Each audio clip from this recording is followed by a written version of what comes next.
Hi there guys, this is Danny with Danny Aquatics, coming to you from our bedroom, the 150-gallon aquarium. And just an update on all the aquariums for the end of the month.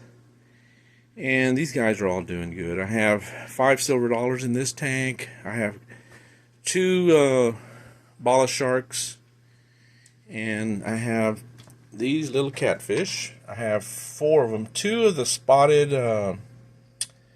Pitkas catfish. And the 2 striped, and they keep hiding. They stay up underneath here all the time, but they'll come out every once in a while.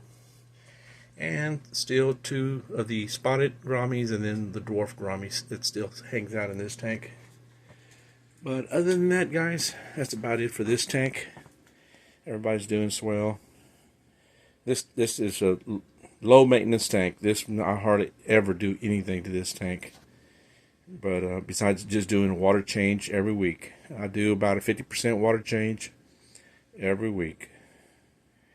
Alrighty guys, well let's go outside. Let's go check out the fish room. Alright, we're in the fish room. And this is always a very, very clean tank as well. This is the 330-gallon South American tank. And I've got Waru, spotted gold Severum, and it's not the gold spotted, it's just a yellow spotted Severum, because he does have freckles all over his forehead. You can get up close and you can see, but it doesn't give it the good yellow, the orangey yellow that he has. And these guys just want to be in the way all the time. But he's beautiful. I love that fish. Really gorgeous. And these are my Geophagus redhead Tapajos. These guys, and here's the alpha. He's got that big old bulgy red head, and he is the largest one in here. He's probably about at least 6 inches. And then I have 5 of my torpedo barbs, and there's several names for these. Also, Denison barbs, I believe, also as well. And I have 3 of the yo-yo loaches. They're always hanging around, flying around everywhere. There's one there in the background.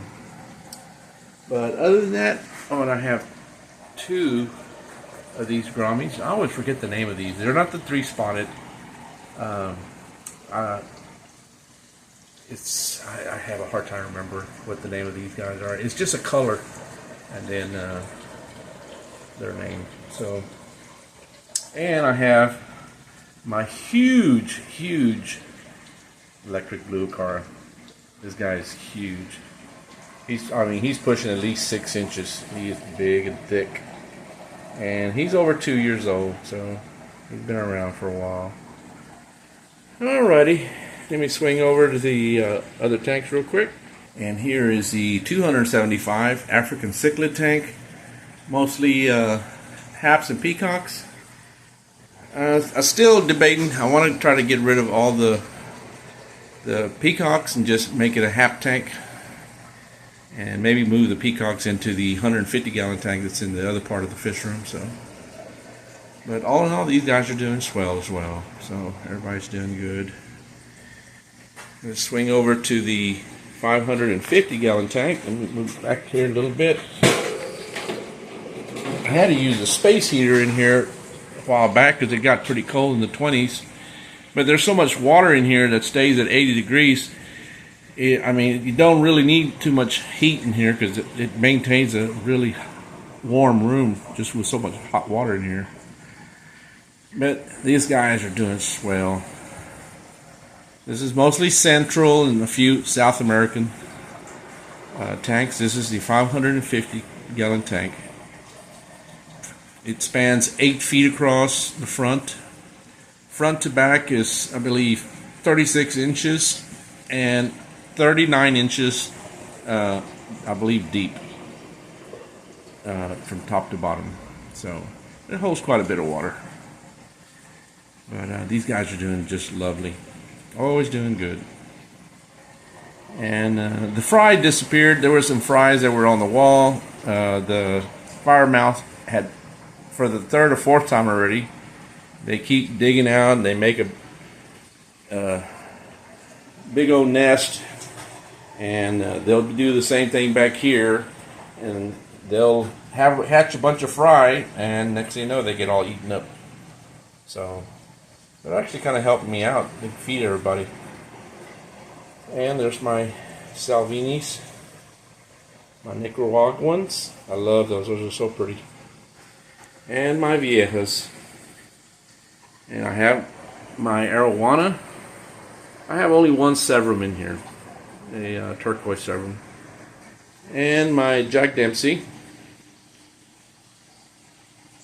He's been having problems with one of his eyes. I don't know what is going on with his eye, but it'll bug out and then it's back in. So I'm not sure if he's getting in a fight or if it just pops out on its own when he gets mad or something. So I'm not sure. But it comes in and out, so I'm not sure what's going on there. So I'm going to start calling him Popeye. So, alrighty guys, let's go check out all these other tanks real quick. And this is still got about, I would say, about 9 or 10 of the convicts, the albino ones. And then this one here has tons of them also, but they're still really tiny fry, but they're maybe about a 1/16 of an inch, but they're everywhere. They're going to be about 100 of them, because that stone here had about 100 eggs on it. So I would figure at least half of them will probably come around. But yeah, they're easier to see now and spot, so it's amazing.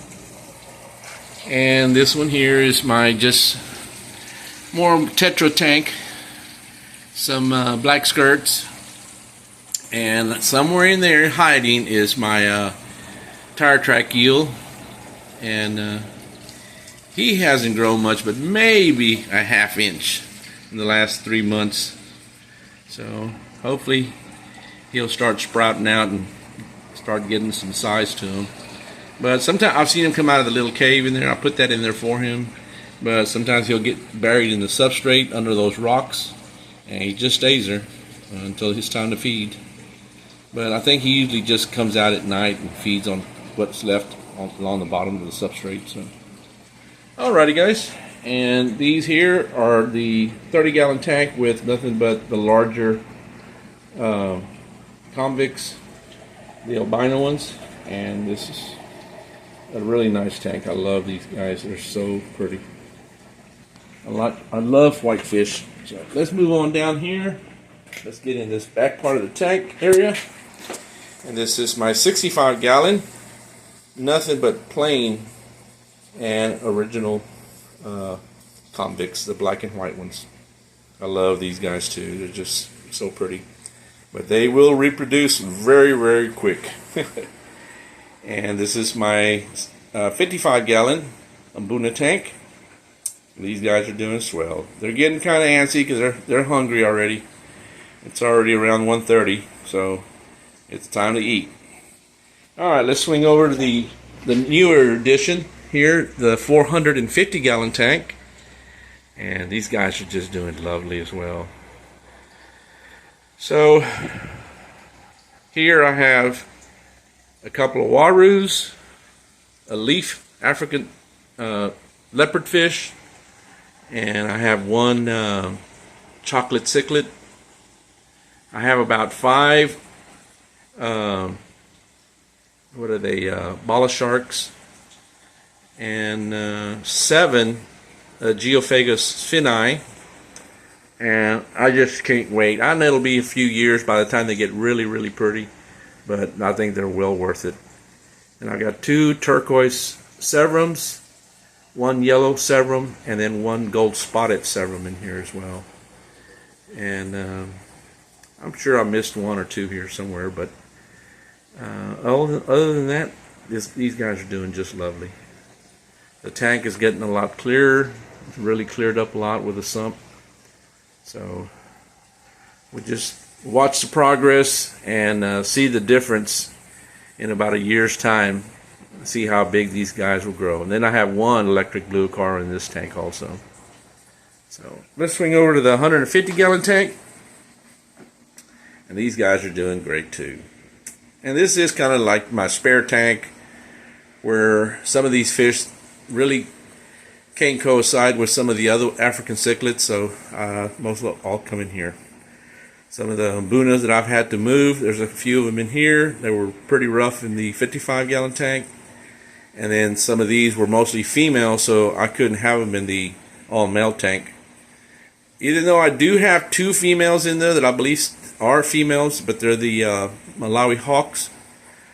And I'll end up probably having to move those 2 females out of there as well eventually. So, I mean, they don't bother anybody in that tank, so I think they'll be okay for now.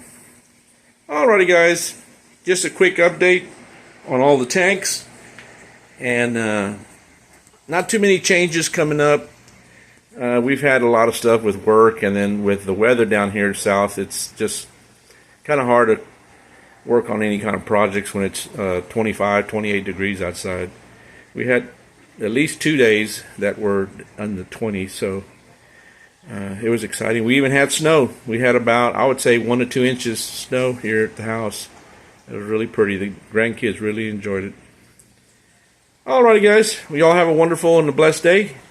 Y'all have a great weekend, and we'll see you on another video. Y'all take care. Alright, bye.